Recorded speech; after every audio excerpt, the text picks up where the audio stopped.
Hey guys, welcome back to the channel. In this tech tutorial video, we're going to show you how you can mute a tab in the Opera browser in 2026. So let us dive into this.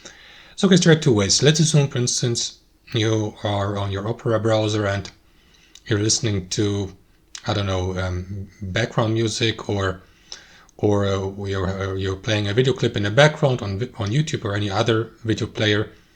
And now you would like to mute the given tab without muting the entire browser. So what you want to do is right click into the tab with the given website, like for example, I don't know, YouTube for instance, let's say, and right click into it and select mute tab here. You can mute also other tabs by clicking into this button.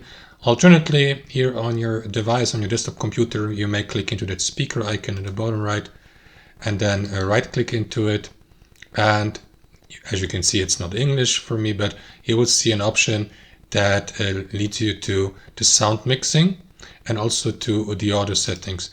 So what you want to do is use the sound mixing, and then you may, for instance, also disable the given application like Opera, for instance, by clicking into this mute button below, or mute the entire speaker as well. So that's how it works, guys. Thanks for watching. Hope you enjoyed it, got some value from it, and we'll catch you later.